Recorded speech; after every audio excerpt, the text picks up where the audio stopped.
كلمتين وبس.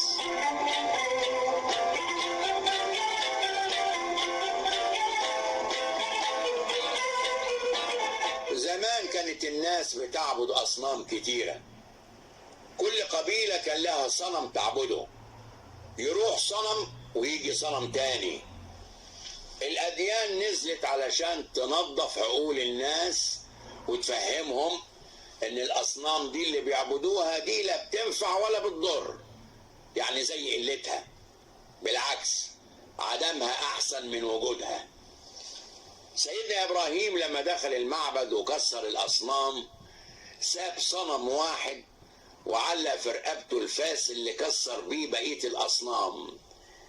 جم قومه لقوا الآلهة بتاعتهم مدشدشة ما عدا صنم واحد. مين اللي عمل كده؟ افتكروا سيدنا إبراهيم، استدعوه وفتحوا له محضر تحقيق وسألوه مين اللي عمل كده؟ قال لهم ما تسألوهم هم. قالوا له يا إبراهيم انت عارف ان الآلهة دي لا بتسمع ولا بترد. قال لهم حد يعبد آلهة لا بتسمع ولا بترد؟ آلهة خرصة وطرشة؟ قوم سيدنا إبراهيم بصوا لقوا كبير الآلهة معلق في رقبته الفاس وهو الوحيد اللي ما اتكسرش. بصوا سيدنا إبراهيم وبصوا للصنم اللي فاضل ورجعوا يسألوا سيدنا إبراهيم مين اللي عمل كده في آلهتنا؟ سيدنا إبراهيم قال لهم جايز كبيرهم ما تسألوه، الفاس معلق في رقبته، جايز يكون قام على بقية الأصنام كسرها.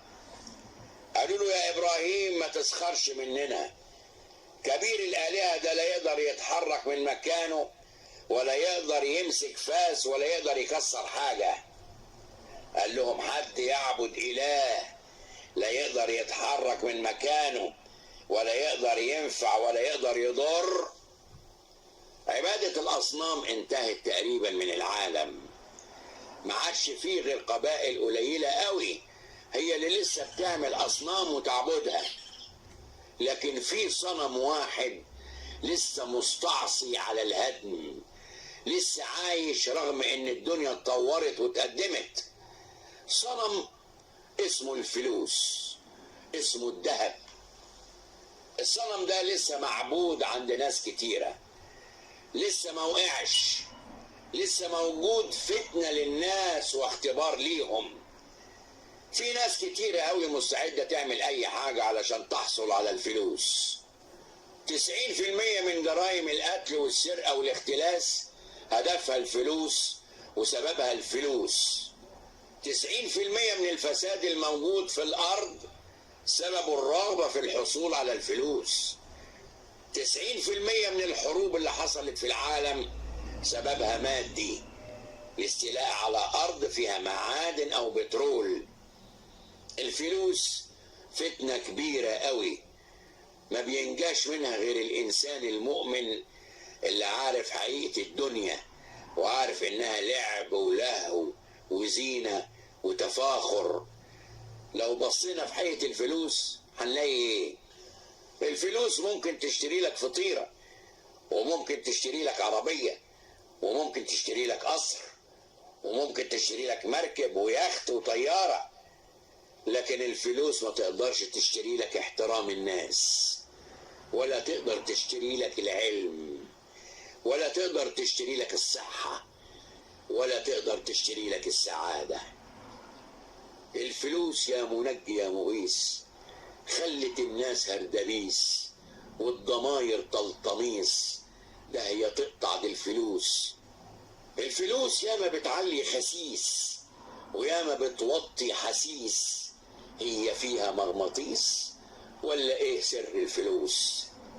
الفلوس مهمة ومطلوبة، والسعي للرزق مطلوب وواجب، لكن في حدود ان الفلوس خادم توجهه مش سيد يوجهك. مش كده ولا ايه؟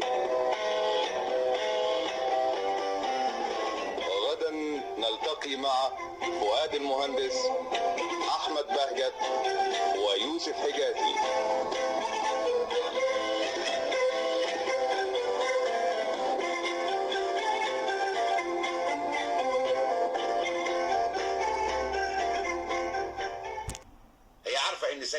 الإنسان. كل إنسان له نقطة ضعف. هي عارفة نقطة الضعف اللي عند السيد. رجع من شغله، دخل أوضة، وهو ماشي في الصالة شم الريحة، وقف، خد شهيق عميق. الرسالة وصلت المخ، رسالة على شكل سؤال: دي ريحة دقية بامية مسبكة ولا ريحة ايه؟ المخ جاوب: بامية، اكيد بامية. سيد افندي انتعش من الداخل، من جوه.